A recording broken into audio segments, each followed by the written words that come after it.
Hi, I'm Alex. And I'm Shane. This is the RPM podcast.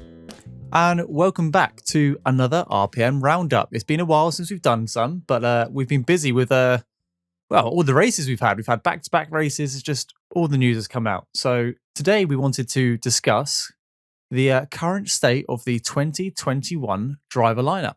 And we're going to go through team by team, talk about the confirmed drivers, and then talk about who potentially might be joining those drivers. The pros, the cons.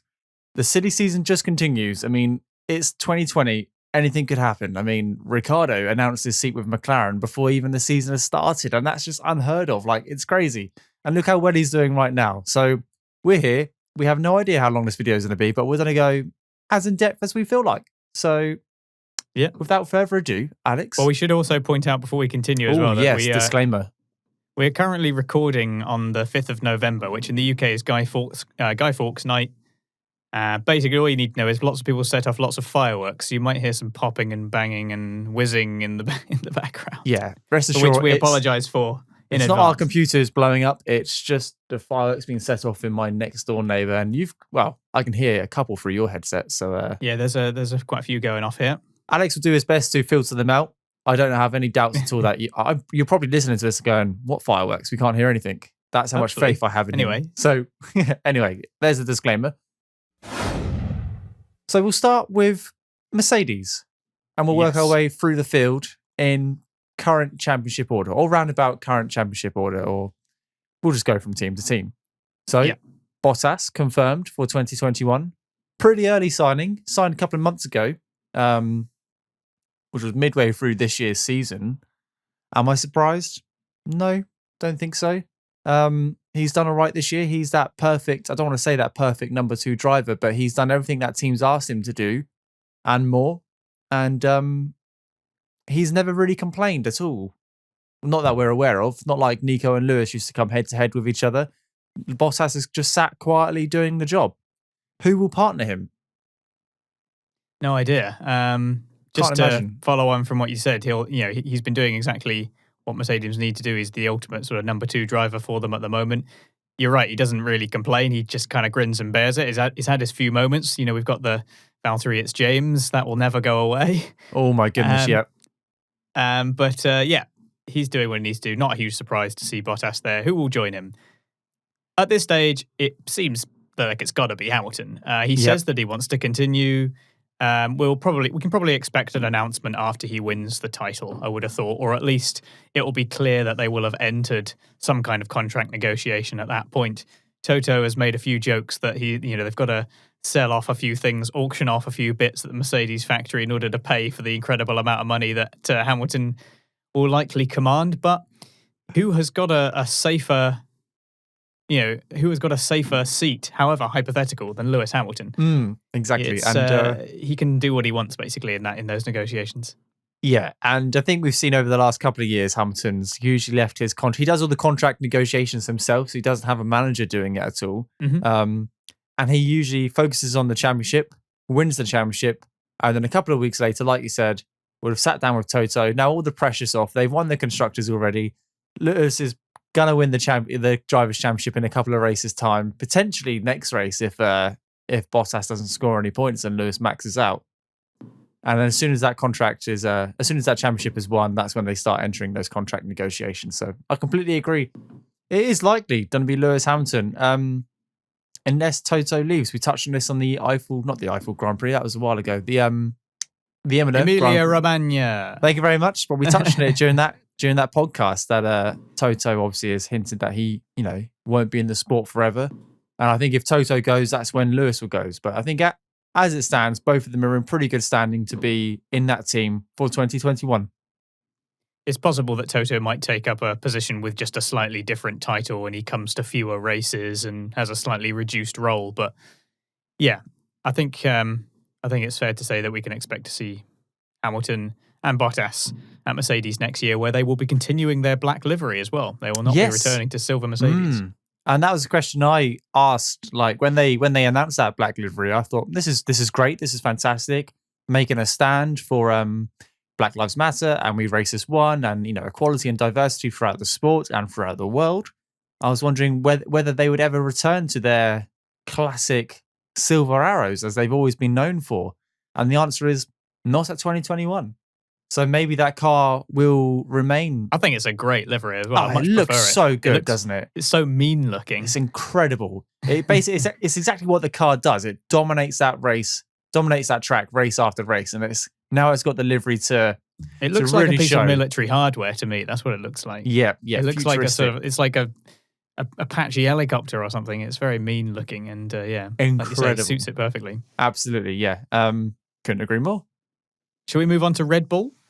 Yes, that's quite an interesting one, isn't it? And we won't go into, why we don't think some drivers will get the drive. Obviously, we've talked about Alex Albon quite a lot, and his seat's the one up for question. So Max Verstappen signed for 2021 already.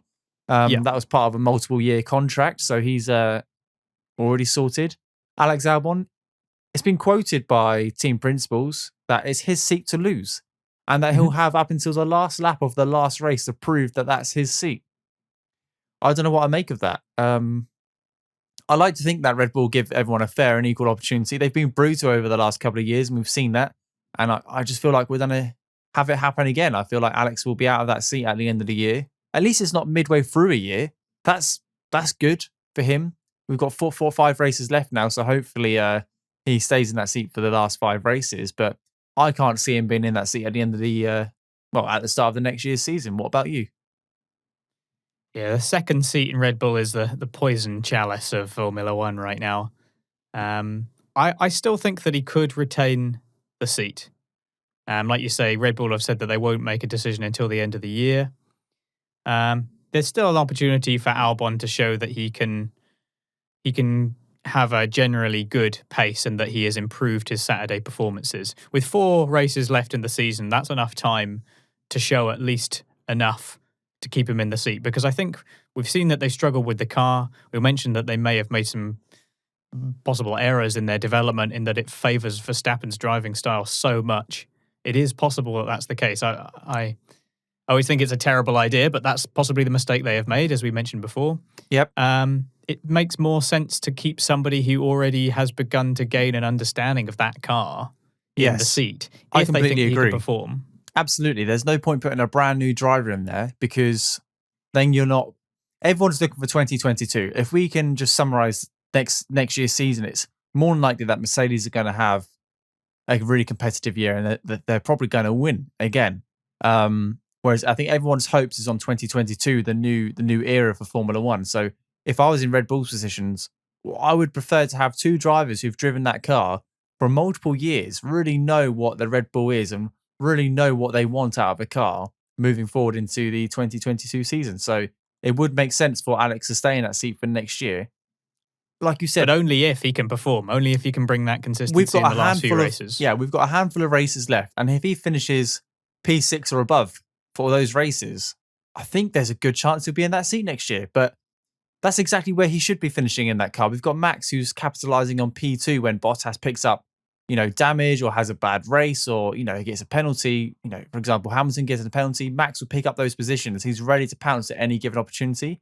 Alex Albon has to be behind Max, pouncing on his positions. So if Max moves up into P2, Alex Albon has to move up into P3. He has to be right behind his nearest competitor, which is his teammate, to prove that he's worthy of that seat. That's what he needs to do. That's the ideal, yeah. I don't think that's achievable this season, but it's what they're going to be hoping for going forward, I think. Yeah, absolutely. Couldn't agree more. Even if Albon is a bit further back, there's still a chance, but we'll see. Let's look at the hypotheticals then. Let's say it gets to the end of the season, Albon hasn't performed, the seat is open. Regardless of what happens to Albon, we'll put that to one side. The possibilities at the moment are very much between Perez and Hülkenberg. Now, it's interesting. They're quite similar in some ways because they really are, aren't they? They've both driven for Sauber, Force India, and later Racing Point. They've both produced solid results for a midfield team, and they have kind of a similar. They're kind of a similar age. They're kind of at a similar stage in their career. On paper, Perez does seem like the better option. He's younger. He wants a longer-term project. He has 8 podiums to Hülkenberg's none. He has over 150 more career points, despite only a handful of extra starts. He has more fastest laps, and he's established a reputation for a grit and determination in a tough midfield. If Not it to were up to mention- me, I would pick Perez if it were up to Not me. to mention, he's been in the sport this year. He's a current F1 Yeah, driver. exactly. Yeah. Whereas Hulkenberg, and I'm not taking anything away from him, he's jumped in 3 times, raced two races this year, And he's been great. and he's been fantastic. So that begs the question, actually, if that's what he can achieve in 2 races with limited practice and limited qualifying, and sometimes no practice and going straight into qualifying and then finishing in the top 10, if that's what he can achieve on a weekend with next to no notice, what could he achieve with years of data, with a simulator, with practice sessions, with preseason testing? What could that guy achieve? Who knows? Yeah. I mean, he's we're had not the talking about opportunity some before. rookie, though. No, exactly. He's had the opportunity before, and This is like a guy you said, who's been in F1 a long time. hasn't scored any hasn't been on the podium yet. So we'll see. But those are probably the 2 biggest contenders for that seat outside of Alex Albon. Yeah, that's the most likely ones at the moment, but very hard to tell what will happen there. And Albon still a possibility. I do think that people need to lay off the guy a little bit, like the amount of pressure he must be under. Yeah, we is touched immense. on that. But I don't think he's not looking at social media or anything like that. What he's hearing, he's probably only hearing from the press and the like. And I hope that he has got his head down and he's focusing on putting in the best performances. Whether it will result in a seat remains to be seen. We'll find out soon. We've got 4 or 5 races left, and it's done to be It'll all be at over the and end done of the with. season, though. Yeah. Oh, it'll be at the after end the of the last season. race. Be in December. I think they will announce- do that. I think they'll keep to that. They won't. They won't announce it beforehand. So Right, who's moving on. next? Should we go with Ferrari? Okay. So Sainz then going to be moving to Ferrari for next season. He's shown his quality. He's an exciting prospect for a Ferrari team looking to dignify themselves a little bit more next season. They need to, don't they? It's a new. Hopefully the car's start. developed enough. Well, I saw on the news today that the Ferrari engine they've been putting a lot of time and effort into the 2021 spec car already, and the early results are positive. Now that could just be hearsay. It could be your generic press release to get the hype for next year, or try and get rid of that some of that bad press. But we know that some of the bigger teams are already developing next year's cars, and if Ferrari say it's a lot more positive than this year, then who knows where they'll be? They're not doing too bad. If you look at Leclerc's track record this year, finishing in the top 5, qualifying P4 a handful of times. Actually, he's taken that car to heights where it probably shouldn't be at the moment. With a little bit of improvement, it could be contending for the win again. But yeah, Sainz moves across from McLaren. Very exciting stuff for him. Do you know what the contract length is on that at all? Is it 1 year? I don't know if it's been revealed. I don't know if anybody knows for sure. I don't think it's been revealed. If you do know, then by all means let us know. Yep. Tweet us or pop it down in the comments if you're watching on YouTube. But off the top of my head, I don't think it's been said. No, it probably you'd think he'd want to be there for a while, though. You'd expect at least a couple of years, 2 years. Once you're in that seat, maybe? you want to be able to stay in that seat to prove it's a potentially championship winning seat. That's the thing. You've got 3 teams here: Mercedes, Red Bull, and Ferrari, who have all in the last couple of years have been fighting for that championship one way or the other. So if you've secured yourself in that seat, you want to perform and you want to stay in that seat for as long as possible. Do what Hamilton's done and make yourself irresistible for that team to go with anyone else and demand all the money you want. Yeah, exactly. And not only that, but what we've learned from Red Bull is that if your goal is to be a top team that fights for the championship, if that's a realistic goal for you, which Ferrari are going to, hope that it is sooner rather than later, you don't want to have drivers swapping out all the time. That's what we've learned from Red Bull. You need to have solid drivers that you keep hold of for a long time. And Ferrari historically seem to have done that. They have done that, haven't they? I mean, with Kimi and Sebastian, they've kept those drivers for 4 or 5 years. So maybe this is quite a long. This will be a long contract. Maybe this will be a multi-year contract, but we just don't know. I would like to see Sainz in that car for a while, because I don't want Ferrari to turn into Red Bull and switch out a driver every other year if something's not working. So hopefully they don't, and he gets off to a good start next season. He's got the pace, he's got the consistency, and he's got the racecraft. So there's no reason why Sainz shouldn't pick up that car and run with it. And then we'll see what he's like against Leclerc who's also obviously signed for Ferrari next year. Will be very interesting to see Good those matching. two side It'll be by a good side. pair. It really will be. One of the more interesting pairs on the grid alongside McLaren, which I'm really looking forward to. But yeah, looking forward to the Ferrari. Going forward, I'm looking forward to what they'll be able to do. I think we'll see Leclerc on the podium again next year for sure. I would like to think so. He's not come close this year, but he's finished, top 5 a couple of times, and that's basically a win in that car at the moment, especially if you look at the start of the year. He's come fourth, hasn't he? So it's just and he has come onto the podium. He was on the podium in Austria, so yeah, he was, yeah. So it's definitely doable again once the car improves. Let's move on to Aston Martin. Okay, yes, new you mentioned branded Vettel. team. Yeah, new branded team. I'm very interested to see what the car's going to look like next year, whether it would be like a classic racing green or, the classic Aston Martin green, but their sponsors are quite pink, so it could be a very strange, contrasting car. Could look pretty cool, though. It could do. I mean, I'm High no livery contrast, designer. That can be quite exciting. I'm no livery designer, but we'll see. I for one hope it's the predominant green. I would like to see like a proper Aston Martin branded car on the grid. It would be like Jaguar. Yes, it would be awesome. I cannot wait. So who have we got? Lance Stroll and Sebastian Vettel. So let's start off with Lance Stroll. He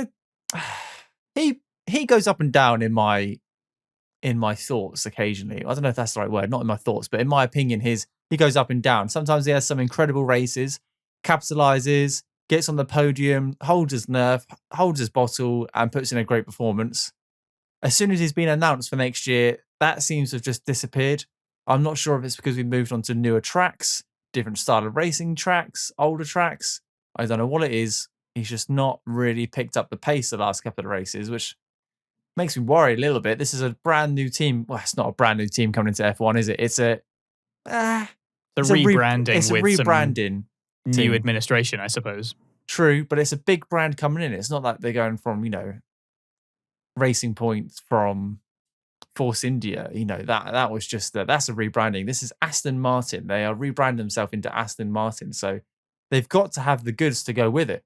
Obviously got Sebastian Vettel, the 4-time world champion, who is a promising and, a good choice for that car. And Lance Stroll. What's your thoughts? Alex, I'm rambling on a little bit, but what's your thoughts? Stroll. Well, yeah, you're right. He's kind of struggled since his announcement for this team. Part of that is like the factors you've already mentioned, the new tracks. Also, he's also struggled since he's had his COVID diagnosis as well, and maybe that has caused some kind of health issues, or he struggled. He was also quite shaken by the accident that he had at Mugello. It was a big one. Maybe this has all come together to affect his confidence and affect his performance. I don't really want to make this about COVID, but we don't really know exactly what the long-term effects of such a thing could be, how it might affect someone, even a healthy individual like an elite athlete. It's exactly. I have no idea. But it's been a difficult time for Stroll. He really needs to try and claw some of that respect back in the last few races, because early on in the season he was proving all those doubters wrong, putting in some great performances, a few slips here and there where he could have done better. He could have got the win.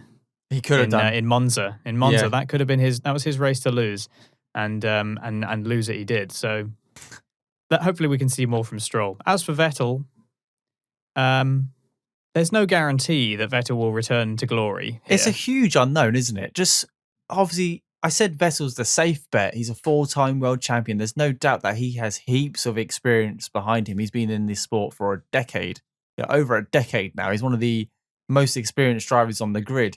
But despite that, it is still a massive unknown. It's a little bit exciting, actually.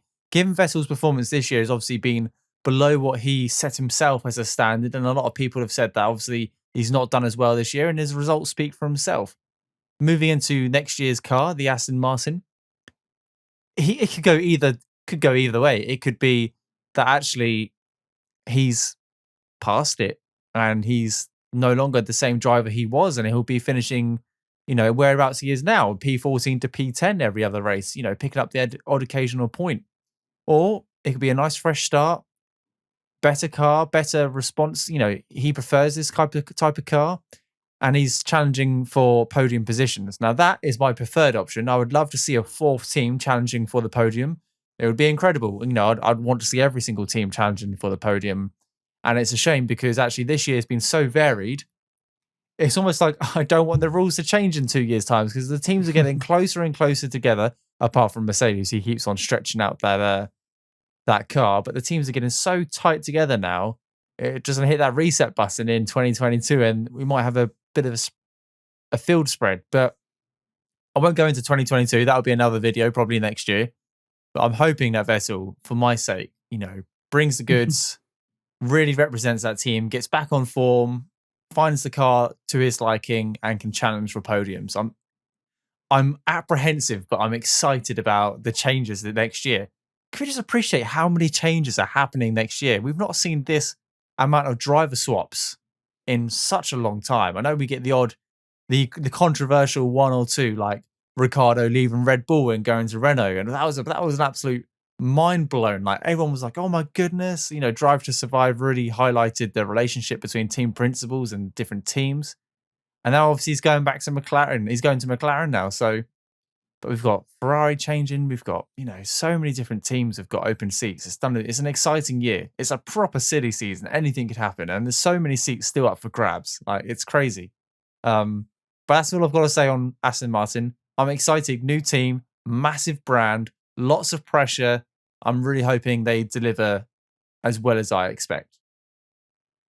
Yeah, Andrew Green, the technical director there, has said that they think they've got what they need and that they understand what Vettel needs to get his confidence back. They understand what he needs from the car and what kind of environment he performs best in. So maybe they will. Maybe they will come roaring back with Vettel at the helm and Stroll as backup. We'll see. We'll see if they're able to enter that top. It would be those great. Top tiers. It would be great just to have another team, because Racing Point have kind of under-delivered this season. We were expecting something a little bit more like another top team throwing in, and they've been kind of inconsistent. Especially as they were dubbed, the pink Mercedes, Copygate and all this stuff at the start of the season. Obviously, they got some championship points stripped from them due to, the allegations and the copying of certain parts of the car. But it didn't really benefit them at all. Like, we've not seen... They're exactly where I expected them to be without copying that Mercedes from last year. But given their preseason testing results, I thought they were going to be rapid. Honestly, I thought they were going to be absolutely rapid. But it's not materialized. It is a quick car, but it is. But it's not quite been handled into where it needs to be yet for whatever reason. We'll see. Maybe a driver change will make that car brilliant. You never know. So what's next on your list? We've just gone over Aston Martin. Let's go to McLaren. McLaren. And now I don't have loads to say about McLaren, surprisingly. Normally I could quite happily sit and talk about McLaren for a while, but yeah, I can't wait for this lineup. Ricciardo and Norris, just from a pure entertainment value, it's going to be brilliant. It's going to be amazing. And driver quality, Norris has steadily improved since he had a bit of a rough first season, was a bit unlucky, but he's got a lot of talent. And Ricciardo is one of the best drivers on the grid. And he's shown in that Renault that he can do great things. You already mentioned that it's surprising that he had already announced that he was moving to McLaren, but he's still putting in a serious shift at Renault. 2 podiums now. I mean, they would have been happy with just the one, but he's. I mean, holy cheese balls. Yes, exactly. Holy mac and cheese balls. That's the one. Yeah. But yeah, he's a driver of great quality, and it's going to be great to see him in a McLaren that hopefully is resurging back towards the front of the field. And Norris, new engine. Yeah, of course, Mercedes engine next year. Norris is probably going to feel like he wants to still have an unwritten number one role, even when Ricciardo arrives, because he kind of wants to make it his team. He's been there for 2 years at that point. He's the McLaren driver. Ricciardo is the new driver in the team, but of course he's also on paper far superior more experienced driver. Yeah. With races, with experience, with podiums, with wins. We're talking about a proven race winner, championship contender. This guy has got such a huge track record.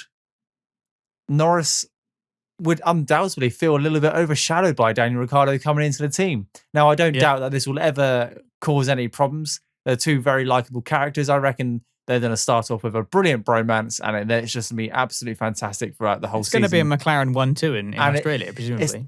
Can you imagine? Can you imagine? Yes, I can. I can imagine that. Buy all their merch. It'll be so good.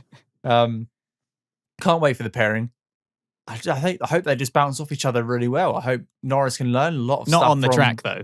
No. We don't want them bouncing off each other on the track. No, absolutely not. But I hope that Norris can learn a lot of stuff from Ricciardo and his wealth of experience. And with the new Mercedes engine, could be a very competitive car. It has the potential to be an extremely competitive car. And that's what I want to see. Oh, more McLaren podiums. Daniel Ricciardo on the podium in a McLaren. Oh, boy. Well, yeah, P1, P2. We'll do it. We can't get too excited. But McLaren have come so far over the last 5 years. I don't want to delve back into their dark days, but they've come so far. Hopefully, this is just like they're going to keep on peaking. They're going to keep on climbing that iceberg and not Mercedes off the top. Before we get accused of gushing on McLaren, we should probably move on because let's go to what will be Alpine. Yes. Obviously, this is what Renault will be turning into. So we have our two drivers announced. We have Alonso and we have Ocon. Shane, can you even begin to unpack the incredible news of Fernando Alonso driving in Formula One again? And it's not even new news. Like, this was announced some time ago. I still can't quite believe it. It doesn't seem like it's actually happening. Actually, the last 2 days, I've seen a couple of photos of him driving around Barcelona in last year's testing, Renault. Isn't he? Yeah. Yeah, testing the something 18. So last year or a couple of years ago's Renault. I don't know. It's just a bit weird. And this is actually one of the partnerships I'm not too bothered about. Almost, I'm just not excited about it. Like, really, Fernando Alonso. You're not excited about Fernando Alonso? No, I almost take the same stance as you do about Kimi. He's been in the sport. He's had his fun. He's now retired twice. Let's just let the other guy have a go. Let new drivers come in. And he was so verbal over the radio when he was driving that McLaren. He proper drove that team into the ground with regards to respect and anything he had going for that team. He just lost all that respect because he just said it was awful, worst car he's ever driven, etc., etc. I don't know what they were thinking when they said, you know what? Should we tap up Fernando Alonso, see if he fancies driving again? I don't know. I don't have any words to describe it. I'm just a bit shocked. Well, still, months later. When it comes to Alonso, yeah, like you say, obviously the McLaren days leave a bit of a sour taste. But I think I mentioned before that I can't see Alonso being anything other than Alonso. You know, there's been a little bit of PR where they're trying to suggest, oh no, he's learned from the McLaren days, can be different now. He's a big team player. No, he's not. It's going to be a mentor to Ocon. There's all this sort of stuff. I can't see it. I'm sorry. He wasn't He's a mentor Fernando to Alonso. any of the... Oh, goodness. If he was a mentor, he would have helped McLaren and those second, Van Dorn when he was in the, in the McLaren, Kevin Magnussen when he was in the McLaren, and, with Alonso. Why wasn't he a mentor back then? As much as I'd like to think he's changed and he's going to be this amazing guy and he's going to show everyone what he can do, I don't know. It just doesn't sit right with me. It's a team I'm not very excited for in the grid. And to be honest, Ocon doesn't really do it for me either. Like, the guy, he's come back. Yeah. Is he in this year? He is in this year, isn't he? Who? Ocon. Is Ocon driving for Renault this year? Yeah, I can't remember. I'm sorry, I've just come off night shifts. I literally just come off nights, but that's You're only half awake. I know, but that's how unexcited this team gets me. It's Ocon and Alonso. Both drivers, I just think, nah, get out of Formula One. Oh, that's savage. That's a savage take, that is. Well, I think that's probably the second time we've talked about Ocon on any podcast we've done. We've done about 10 now, and I don't remember talking about Ocon at all for any of them. All right. I quite like Ocon. I think he's shown quite a bit of quality. I reckon he's got a year left. That's about it. He'll be in next year. I think that'll be it for him. Well, yeah, having said that, I think it's possible that under Alonso, we could just see the Van Dorn effect all over again. Great young driver gets a chance to show his mettle and is overshadowed by a former world champion and somebody who wields a lot of influence within a team, just as he did with McLaren. Yeah. And he's just a big personality. Not only is Fernando Alonso a big superstar in Formula One, but God, he knows it as well. He milks it to death. He's got his own museum and his own race driving academy and all the rest of it. Yeah, so it's going to be really entertaining. That's why I'm excited for it, because it's going to be super entertaining to have Alonso back. I think it'll be interesting to see Alpine, as they will be fighting to get back onto regular podiums. I hope that they're fighting to get back into a championship. I want as many teams as possible to be fighting for the championship. Absolutely. So I'm excited in that sense. I'll be excited when they, if they produce the goods and both drivers are up in the top 10 and, constantly finishing high and potentially hitting the podiums. That's when I'll get excited about that team. But at the moment, it doesn't really do much for me. And that's what I've got to say on the matter. More excited about the Haas, who's going to be driving for the Haas, etc. That gets me more excited. Let's go on to Haas then, because at the moment I have on my notes I've kind of put the driver announcements next to it, and Haas is just lots of question marks. Because it's just question marks everywhere. Nobody knows. I mean, Haas is one big question mark. Let's always has been since it started in the sport. There's a couple of colons there as well. So we're basically looking at possibly Mick Schumacher, obviously the current F2 championship leader. We are also potentially looking at Nikita Mazepin, who is an F2 race winner, potentially brings a lot of sponsorship, comes from a very rich family, even richer than Lawrence Stroll, like super rich.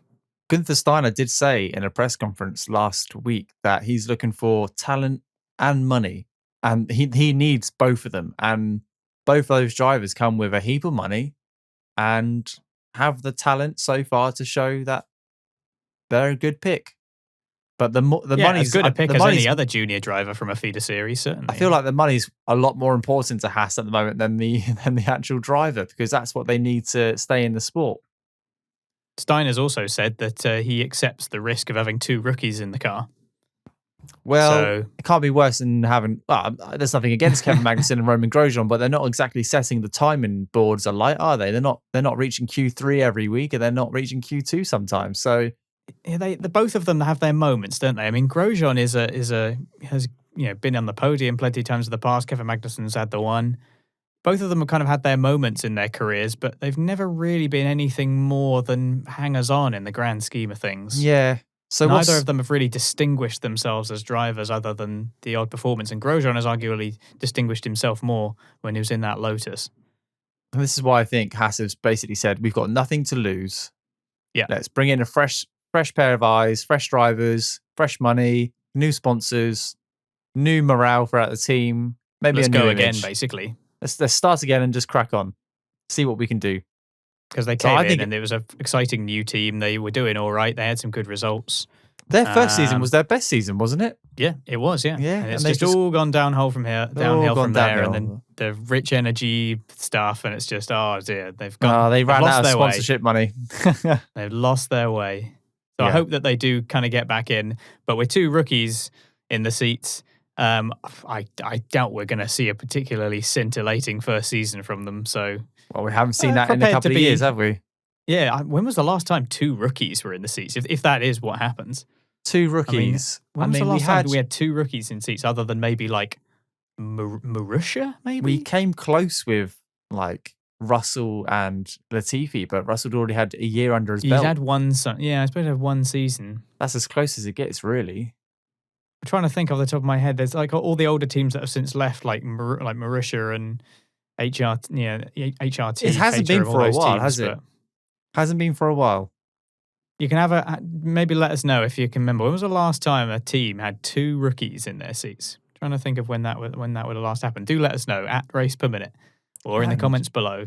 They'll and if they do go with these drivers, I reckon they'll bang wheels a couple of times. They'll be both wanting to prove their point. They're in a Ferrari Academy car, essentially, aren't they? That's what it is. It's the Ferrari Academy team, the Haas. So they'll both want to move up through the field.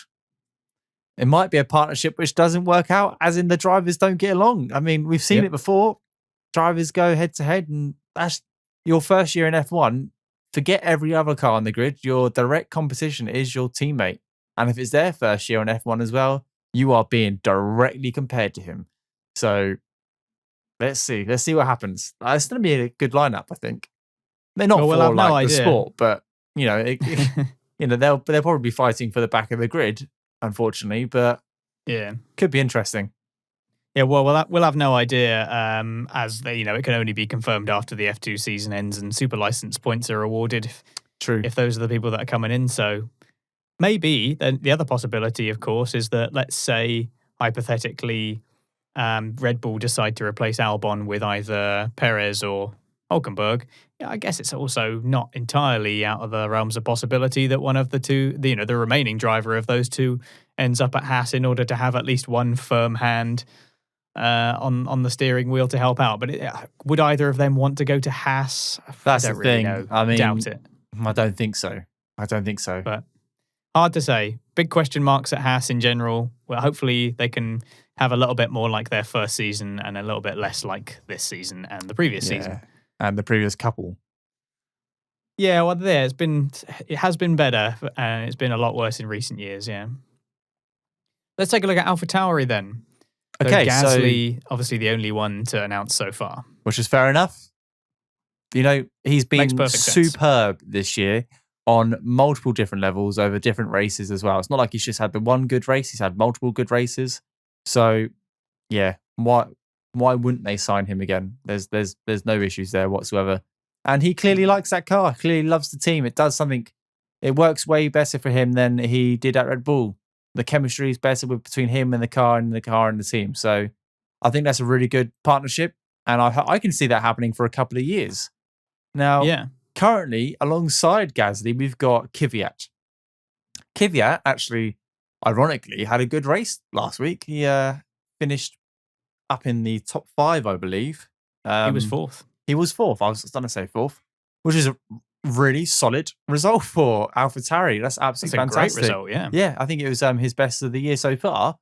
But I just don't know if he'll be in the seat next year. Yeah, I think he's probably out. It's unclear at the moment, but his season this year has been nowhere near Gasly's. Gasly has been exceptional, as you said, and I also want to give a shout out to the team in general at AlphaTauri. Much has been said of Gasly's performance, but that car is clearly really good. Yeah, they've really stepped it up. It clearly is working very well. In every aspect. Their race pace, their racecraft, their qualifying pace, their pit stops, all flawless, absolutely flawless. And that team's is reaching new heights. They're almost becoming Red Bull-esque with the amount of development going into that car. It's just fantastic stuff. Well, let's not forget that Gasly is only just behind Albon by one, or certainly was only just 1 point behind Albon in the. And that's what makes the Drivers' Championship so interesting, because you've got these drivers awaiting to be announced for different teams, for sister teams, for academy teams, and yet 10 points separate 6 or 7 drivers, I think we discussed last week. So it's going to be a good end to the year, despite the fact that Hamilton's wrapped it up and Mercedes wrapped it up. It's going to be really interesting for the driver market to see what happens at the end of the year and what influences that has on, the driver market itself. So Gasly's confirmed. Who do you think would drop back? I'm putting it out there quickly. I don't think Albon would drop back into AlphaTauri. I think if Albon loses, if he wasn't at Red Bull, I don't think he'll be in the Red Bull program. Okay. I think that it would be a bit unusual for them to drop him completely because of what happened with Gasly. Yeah. They dropped Gasly out of it and he had this huge sort of resurgence and absolutely, but showed his quality. Kvyat, would he do any better than Kvyat? Like you said, they're only Kvyat's not a handful of points behind him, but it's... I think, it's hard to say. It's very difficult to say, but Kvyat has not really done enough to distinguish himself in that car this year, despite that good finish in the last race. Maybe he'll come into his own in the last few races. We'll see. If it's not Kvyat, then the likelihood of someone like Yuki Tsunoda, who's obviously part of the Red Bull program, is an F2 race winner. That's, again, dependent on super license points, as it is with Schumacher and Mazepin for Haas. He's been testing for them. He's done a lot, hasn't he? Very recent ones where he's been going around on that AlphaTauri. So that's possible. Red Bull, they don't want... We mentioned that they don't want to completely ruin the reputation of their driver program by They're going close outside to it, though. They are close, to it. However, one way that they can maintain its credibility is, of course, by ensuring that it doesn't stagnate. So in order to do so, someone like Kvyat, who's been in the sport a while now, if you don't if prove he goes yourself, and they bring Tsunoda unfortunately- in, it's got a reputation for a reason. Yeah. And part of that reputation is well-founded because let's not forget that this is a driver program and a team that has brought to the sport some of the finest drivers that we've seen in the modern era. Daniel Ricciardo, Sebastian Vettel, just to name a handful. They've built Max Verstappen. Oh my goodness, yeah, they've all come from the Driver Academy program. And, the Red Bull Academy program. And, of course, Pierre Gasly. Exactly. So who it's is got showing merit. his quality right now. The program's got merit. They're at risk of discrediting that program by putting in potentially Perez or Hulkenberg into that seat, Albon's seat. And if they don't backfill the second AlphaTauri seat, then with a Red Bull development program, then I think it will completely discredit it.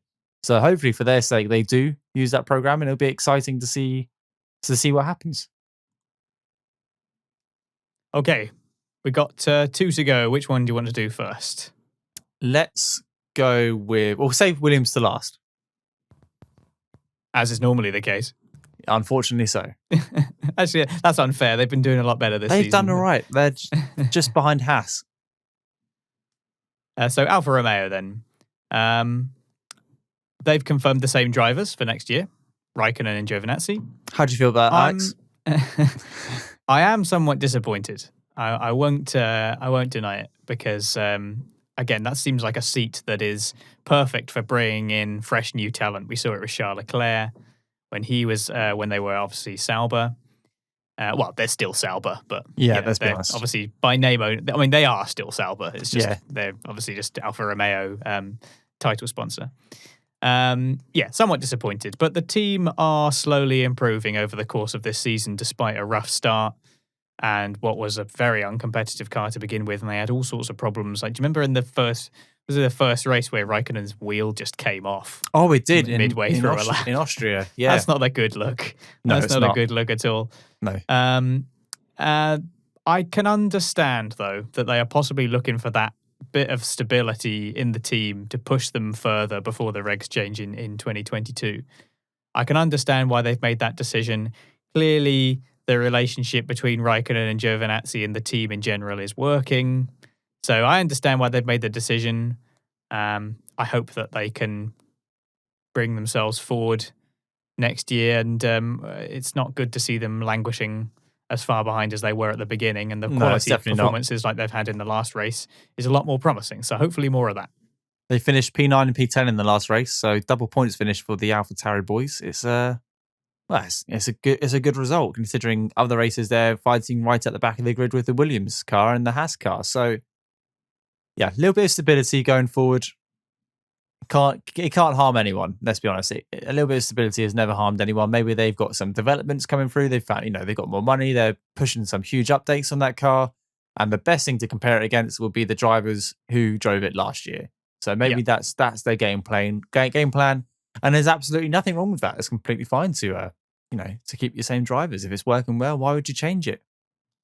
Credit to Giovinazzi as well, because last year, I remember when we were talking about this is before we were even doing this podcast, we were talking about Giovinazzi as being the most nondescript person on the grid. We just kind of didn't really see or hear anything of him. He wasn't really in interviews, didn't really say or do much that we heard about.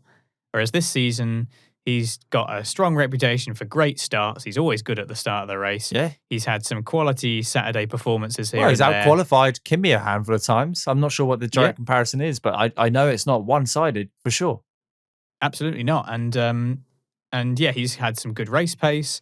He's become a bit more sort of recognizable in general on the grid because of those performances. And we've seen a little bit more media interaction between him and Raikkonen, and maybe they've been making a concerted effort to get him out there a little bit more to help with the profile of the team.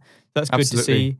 I'm glad to see that Giovinazzi is making some progress. Still in the sport. I think, I'm really glad to see that he's still in the sport because, like you said, before we did this podcast, and the reason we do this podcast is because Alex and I would have a race debrief at the end of every single race anyway. We're not really doing anything different. This is just what we used to do anyway. We just happen to be recording it now. Yeah, I'm just using better equipment this time.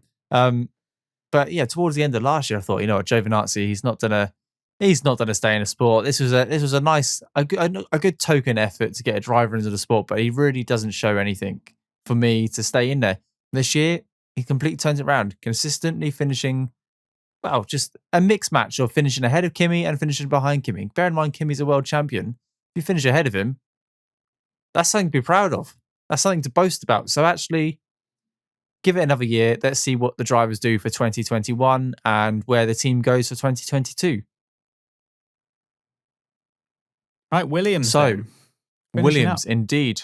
Finishing up with 2 confirmed drivers, a long-awaited 2 confirmed drivers. I know Latifi was confirmed quite early on, and there was a lot of speculation around Russell, whether he would be confirmed or be replaced by Sergio Perez. That was after they had already given him a contract, though. That's the really strange thing. But there was so much rumours, wasn't there? There was so much on the rumour mill. And it was Williams that did that. They've only got themselves to blame. Yeah, because they signed the contract. It was Simon Roberts just refused to say that it had been confirmed. I mean, Russell had a contract and had been confirmed. And then there was rumours about Perez potentially taking his seat. Rumours that were supposedly, so Russell thinks, were actually started by Perez's team himself. Yeah. We mentioned that there was that stupid public 99.9% strategic confirmed. Communications or whatever they call themselves, claiming that there was 99% accuracy chance of Perez getting the seat. Complete rubbish. But so there was, and this was them talking about Red Bull rather than Williams. And so perhaps there was some kind of chicanery going on to raise Perez's profile as a driver in need of a seat. But Russell already had a contract. Simon Roberts basically said that he wouldn't confirm or deny whether or not he would have them in that seat. Maybe they were trying to play with the possibility of getting a different driver in. Who knows? Maybe they had signed the contract, but just negotiating the fine details, salary. I think I would. I think if I were a driver, I'd want to have that in the contract and then before I signed it. So. I can't imagine any reason why. I don't know what they did. Yeah, it was handled really poorly, and hopefully they learn from their mistake, because they just created themselves in a massive rumor mill and actually potentially put their own driver under threat just by having a contract. And I know contracts are legally binding, but like we've seen with Perez, they can be broken with a large amount of money. There is an opt-out clause. Multiple drivers probably have opt-out clauses with regards to performances of the car, or if you want me to go, you have to pay me 50 million. Yeah. That kind of stuff does exist. So, but regardless, Russell confirmed for next year. Fantastic. I think it will be his last year potentially in the Williams before he steps up into the Mercedes, whether that be in Hamilton's shoes or Bottas's. I don't know, but I think Russell is too good for that car, and he'll need to. I think he'll need to himself get into a better car just to prove himself. I think he's it'll be a big jump though. It'll be a big jump though, because he'll have gone from 2019 having very little real racing experience, 2020 to having much better racing experience, still showing that he's good on a Saturday, still having a few problems with consistency and building up his experience with racing. Absolutely. To potentially after this next season, going up into a race-winning car, and now you're put in much higher pressure situations, fighting against even tougher drivers, even tougher teams. Like, I'm not saying he's not capable of it. He's clearly a brilliant driver. Let me remind you, Bottas went from Williams to Mercedes. So the jump was huge Williams for Williams. They were better back then. Bottas had a lot more race experience. He was on the podium.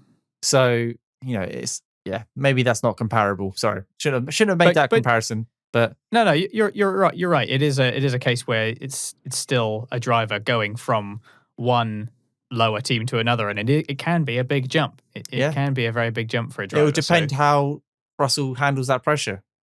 Bottas had his moments too, of course. There wasn't, didn't he?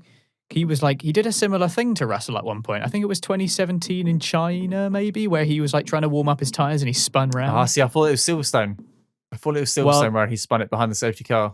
Whenever it was, he basically did a very similar thing. Yep. To Russell. I think it's only because the track was a lot wider that he didn't put it in a wall. Yeah, it was exactly that.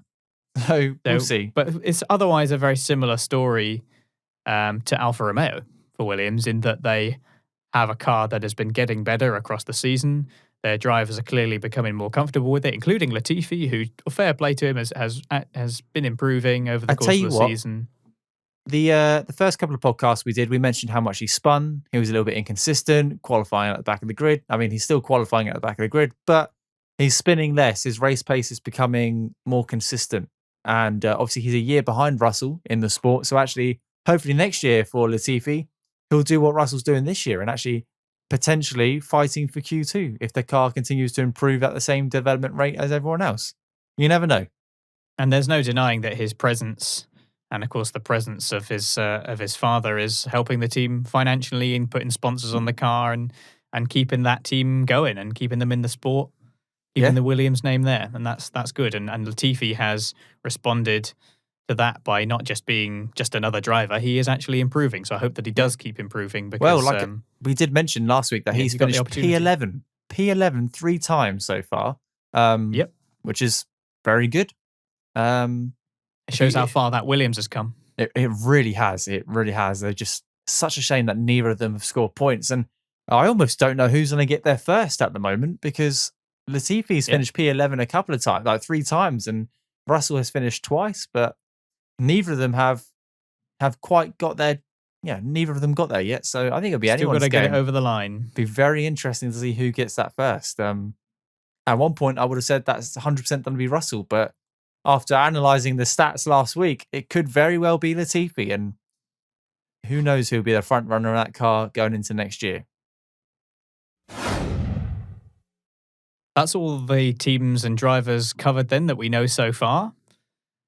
I have no doubt that the moment this podcast goes out, something will happen. It seems like it's sod's law, isn't it? Something will go. Something will get announced as we put this podcast out. It'll be processing on YouTube to go to HD, and all of a sudden, some driver will switch from one team to another, or a team withdraws from the sport, and I'll be like, well, we should probably still put this live, but let's get back on the mics.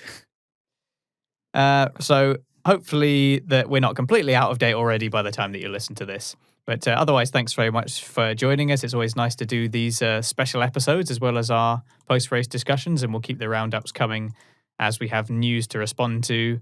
And we'll probably use these to keep up to date once the season ends as well, because we've got to consider what we're going to do when the unthinkable happens, when F1 stops for a short period of time. No, at least nobody likes an off-season. Hopefully it'll be for 3 months this time, and not like the 6 or 7 months we had to wait this year, which felt like fun. A lifetime. But yeah, the RPM roundup. Don't have to worry about that just yet. Yeah, hopefully not.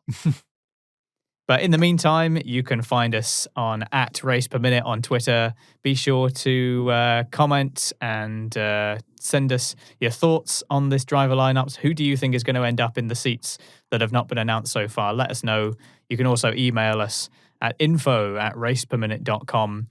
And if you like what we're doing, then you can subscribe to us on YouTube to get all of our updates, all of our videos. Leave us a rating and a review on your podcast provider if you're just listening to the audio version. Really helps out the show.